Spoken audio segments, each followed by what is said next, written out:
Bismillahirrahmanirrahim. Chères téléspectatrices, chers téléspectateurs, salam alaykum, que la paix soit sur vous. La tradition prophétique nous apprend que le prophète sallallahu alayhi wa sallam passa un jour à côté de deux hommes, deux amis. L'un des deux sermonnait son frère sur l'excès de pudeur, sur l'excès de retenue.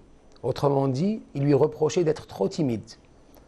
En l'écoutant, en l'entendant, sallallahu alayhi wa sallam, le prophète lui dit « Non, da'hu, laisse-le comme il est. Innal haya'a la ya'ti illa bi khayr. » La pudeur, la retenue, ne peut être que source de bien. Dans un autre récit, « Da'hu, laisse-le. Innal haya'a min ad-din. » La pudeur fait partie de la religion, est un acte, est un trait de piété, est une marque de bonne religiosité. Là, dans ce hadith, le prophète sallallahu alayhi wa sallam, qui nous a habitués, qui nous a appris, qui nous a maintes fois rappelé l'importance de la piété, at-taqwa, la crainte révérentielle de Dieu, élève le croyant vers un autre maqam, vers un autre sentiment d'observance du regard de Dieu, qui est celle du haya, qui est celle de la pudeur, de la retenue sous le regard de Dieu.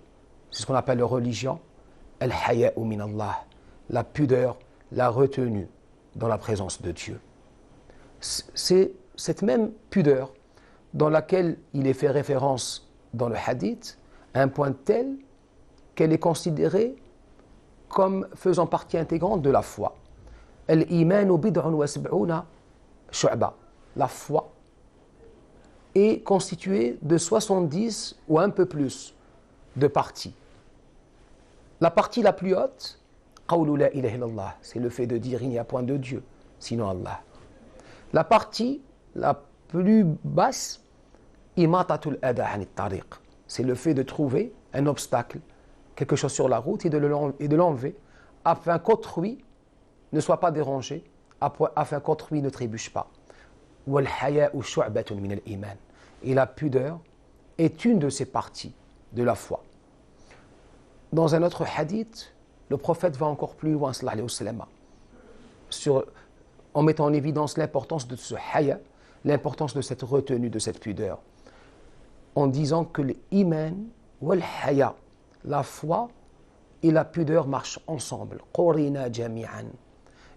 Si l'un d'entre eux part, l'autre le suit forcément. Si on perd la foi, que Dieu nous en garde, on perd avec sa pudeur. Si on perd également la pudeur, la foi s'en ira. Et la foi, dans le domaine de la foi, rien n'est jamais acquis. Il a été dit dans le Coran, la foi rentre dans vos cœurs. Mais en même temps, on peut comprendre que Dieu nous en garde, qu'elle peut également en sortir. À partir de là, le haya, pourquoi est-il si important? Car ce haya, cette pudeur, qui est intrinsèquement liée à ce qu'on appelle en islam le adab, c'est-à-dire la bienséance, la retenue dans la présence de Dieu, au sujet duquel le prophète sallallahu alayhi wa sallam dit « Addabani Rabbi fa ahsana ta'dibi » Dieu m'a éduqué, m'a bien éduqué. « Thumma ba'atani ila makarim al-akhlaq » Ensuite, il m'a transmis les nobles caractères. « Ma bu'ittu illa li utammima makarim al-akhlaq » Je n'ai été envoyé que pour parfaire les nobles caractères. Et au cœur de ces nobles caractères, nous avons al-haya, la pudeur. Encore dans l'importance de la pudeur, c'est elle qui détourne du péché, en premier lieu.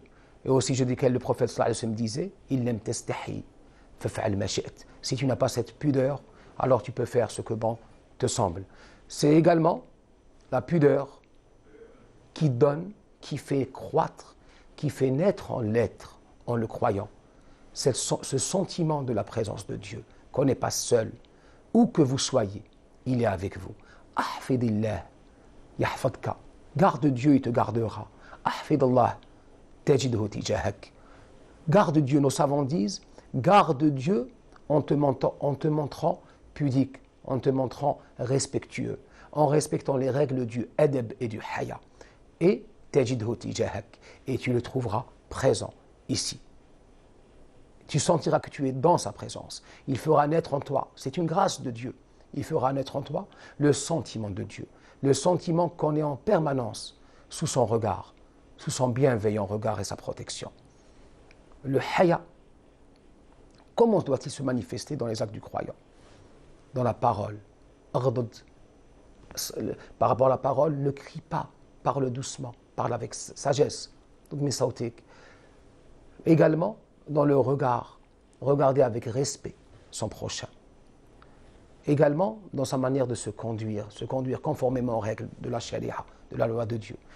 Et le prophète enfin nous dit que le haya transcende également même les pensées, c'est-à-dire d'avoir de bonnes pensées envers autrui. Dans le hadith, istahyu min Allahi haqq al-haya. Soyez respectueux envers Dieu, pudique comme cela se doit-il. Comment?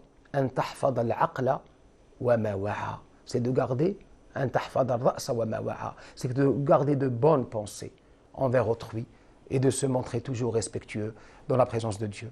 Allahumma, fais-nous grâce de ce haya en ta présence et fais de nous des êtres qui se comportent toujours convenablement sous ton regard. Wassalamu alaikum.